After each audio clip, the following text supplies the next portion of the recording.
The fluorescent lights of the emergency room hummed at 2 a.m.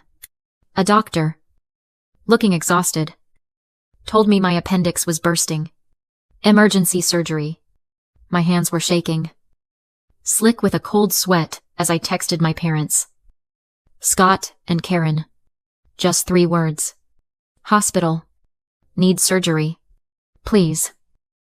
The pain was a white-hot spike. But the silence that followed was worse. 5 minutes later, my phone lit up. It was my mother. Karen, we're in the middle of a webinar. Naomi, this is really bad timing. Can you call your Uncle Arthur? I read the text twice. Bad timing. My body was failing. And I was an inconvenience. I was 26 years old. Staring at a text that told me exactly what I was worth. An interruption. I didn't cry. I didn't call back. Didn't beg. I just stared at that message. And a cold clarity, sharper than the pain, cut right through me. My anger wasn't loud this time. It was clinical. I did exactly what my mother asked. I called my Uncle Arthur. The phone rang 3 times. His voice came through. Groggy, but instantly alert. Naomi, are you okay? It's almost 3 in the morning. Uncle Arthur, I whispered, my throat dry. I'm at the hospital. I need surgery. Not a second of hesitation. No questions about timing. Just the rustle of sheets and the sound of keys being grabbed. I'm on my way. Which hospital? Send me the address.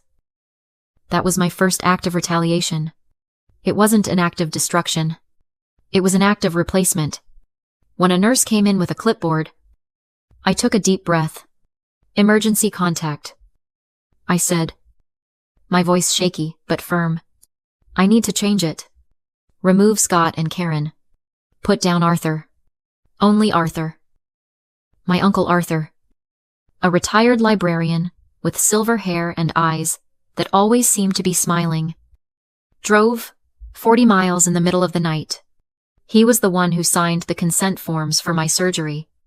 And when I woke up in the hazy fog of anesthesia, the first person I saw wasn't my busy brand strategists. It was Uncle Arthur.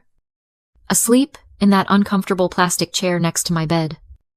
A paperback book still clutched in his hand. He lifted his head. Blinked.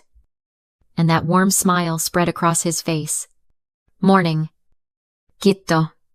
You did good. I spent the next 2 weeks recovering. Not at my parents' house, but at Uncle Arthur's. His home was the complete opposite of theirs.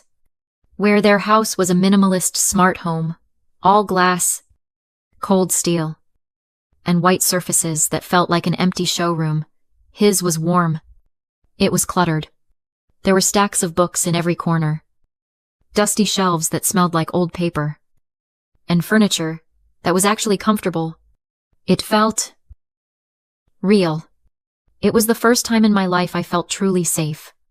And in that quiet, dusty guest room, with nothing to do but heal, I had a lot of time to think.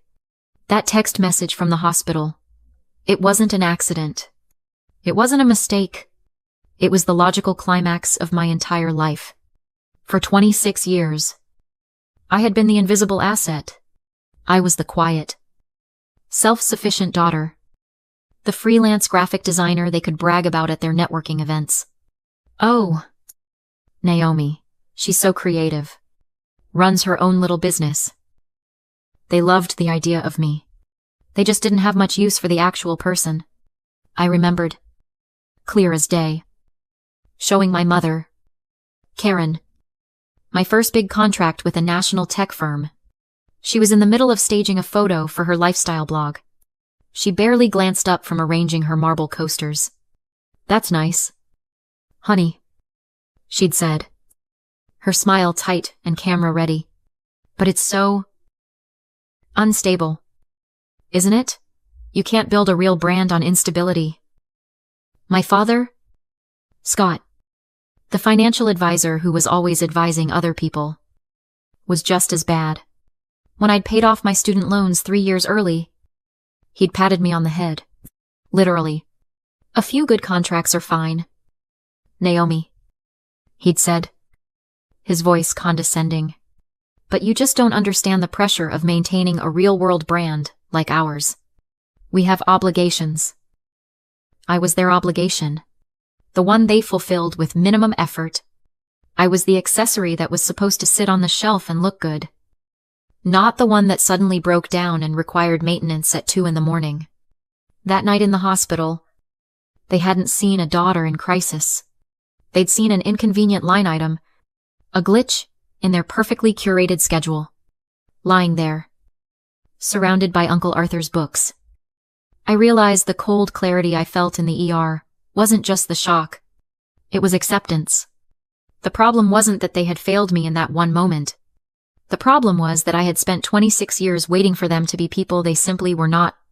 My parents, Scott and Karen, finally showed up 2 days later. Not at the hospital. They came to Uncle Arthur's house. They didn't bring flowers or grapes. They brought a leather portfolio. They stood in the doorway of that cozy, dusty living room, looking completely out of place in their expensive, sharp-angled clothing. My mother, Karen, gave a thin smile, her eyes darting around at the stacks of books as if they were offensive. Naomi, darling, she said, her voice bright and brittle. You look pale. We were so worried. My father, Scott. I just looked at his watch. We're glad you're recovering, sweetheart. But we really need to discuss something. It's time sensitive. They didn't ask how I felt. They didn't apologize for not being there. They sat on the edge of the comfortable, worn-out sofa. And my father opened the portfolio. Look, Naomi, he said, shifting into his financial advisor tone. Your mother and I are restructuring the brand. It's a very exciting opportunity. But we need a little more liquid capital to make it happen. My mother jumped in, her lifestyle blogger smile plastered on. We just need you to be a team player. Honey, it's for the family. She slid a document across the coffee table. My eyes scanned it. It was about my educational trust fund. The one my other grandparents, my mother's parents, had left me. The one I hadn't even touched. I saw the number. $300,000. They wanted to use it as collateral. I just stared at them. They hadn't come to see their daughter who'd just had emergency surgery. They'd come to secure a loan. And that's when I understood. I suddenly remembered a psychology term I'd read once. Transactional narcissism. It's the idea that some people don't see others as human beings. They see them as assets or liabilities. Objects to be used. For them, this wasn't a family. It was a transaction. I wasn't their daughter. I was a line item on their balance sheet. I was a resource they had neglected to tap. And now that they were in trouble, they were here to collect. Uncle Arthur had quietly advised me to just listen, if they showed up. So I stayed quiet. I didn't say yes. I didn't say no. I just said, I need to think about it. My father's face tightened. The friendly advisor disappeared. Think about what? Naomi. It's a simple signature. I need to read it over. Don't be selfish. Scott snapped, his voice suddenly cold. We don't have time for this. It's obvious your uncle has been poisoning you against us. He looked at Uncle Arthur, who was standing quietly in the kitchen doorway, watching. My father's disdain for him was obvious. This is family business. Arthur, why don't you go? Read a book. My parents left in a silent fury. My father, Scott, looked back at me from the doorway, his face a mask of disappointment. We'll talk when you decide to be part of this family again. Naomi. The door clicked shut, and the silence they left behind was heavy. I felt sick. And it had nothing to do with the surgery. I was cornered, suffocated by their expectations and my own guilt. I picked up my phone. My hands shaking again. And I called my best friend. Chloe. Chloe isn't just my friend, she's my business partner. The organized, practical, no nonsense, half of our freelance operation. I just needed to vent. I needed one person to say, "That's awful." I told her everything. The 2 a.m. text. The portfolio. The $300,000 demand. I was expecting sympathy. I was expecting, "Oh, now. That's terrible." What I got was pure, cold, analytical Chloe. There was a sharp intake of breath on the other end. Then silence. "Naomi," she finally said, her voice flat and dangerous. "They want you to sign what? To use the trust fund as collateral. Just for a little while," they said. "Send me a picture of that document," she commanded. "Right now. Do not sign it. Do not text them. Do not talk to them again until I call you back." I was so startled by her intensity that I just said, "Okay." And did it. I sent her the photos. An hour later, my phone rang. It wasn't Chloe. It was a man I'd never met. A financial lawyer from a firm downtown. Chloe had, without hesitation, escalated. The conflict was ripped out of the cozy, dusty living room and thrown into the sterile world of legal retainers and fiduciary duty. This is no longer a family drama. "Naomi," Chloe told me on a separate call. Her voice firm. "This is a preemptive defense. You don't ask a person recovering from surgery to sign away $300,000 unless you are desperate. And desperate people are dangerous." Uncle Arthur agreed. He went into his study and returned with a thick, worn accordion file. It was filled with all the original paperwork from my grandparents. The original will. The trust's charter. "Your grandmother," he said, handing me the file, "was a very smart woman. She didn't trust your father with money even then." We sent everything to the lawyer. The game had changed. I wasn't just the invisible asset anymore. I was an opponent. The lawyer called back 2 days later. His voice wasn't the calm, reassuring tone of a financial advisor. It was serious. Clipped. And cold. "Miss Naomi," he started. And I knew immediately this was bad. "I've reviewed the trust charter from your grandparents. What your parents are asking you to do using an educational trust as collateral for a private business venture is not just ill-advised. It's a significant breach of the trust's terms. It's illegal. We can shut that down easily." I felt a rush of relief. So strong it made me dizzy. So I just... "Tell them no. That's the simple part," he said. And the relief vanished. Replaced by ice. While I was doing my due diligence, I ran a standard credit check on you, just to see what your financial exposure might be. And I found something. I waited. The silence in Uncle Arthur's living room was absolute. There is a high-interest business loan, taken out 5 years ago. In your name. The amount is $50,000. I couldn't speak. "What? No. That's impossible. I would know if I had a $50,000 loan." "Would you?" the lawyer asked gently. "It was taken out using your social security number. The signature on the document." "Miss Naomi, it doesn't look much like your signature on the other papers you sent me. It looks, frankly, like your father's handwriting." I felt the blood drain from my face. $50,000. 5 years ago. That was right when my father's brand started to fail. Before my mother rebranded as a lifestyle blogger. The lawyer continued. His voice clinical. "The final balloon payment is due in 3 months. If it default, the creditors come after you. Not him. Your credit. Your assets." The room started to spin. The pieces clicked into place with a horrifying, sickening snap. The $300,000. I whispered, my voice barely audible. Exactly. The lawyer said. They aren't trying to save their business. They're trying to pay off the $50,000 loan they illegally took out in your name. Before you found out about it, they're trying to use your money to cover up a crime. The betrayal wasn't just neglect. It wasn't just entitlement. This was theft. This was identity fraud. My parents hadn't just abandoned me at the hospital. They had been robbing me. Slowly and silently. For years. The daughter they ignored. The invisible asset. He was just a bank account they thought they could dip into whenever they wanted. This wasn't a family dispute anymore. This was a crime scene. And I wasn't just a victim. I was the evidence. The confrontation was set for the following week.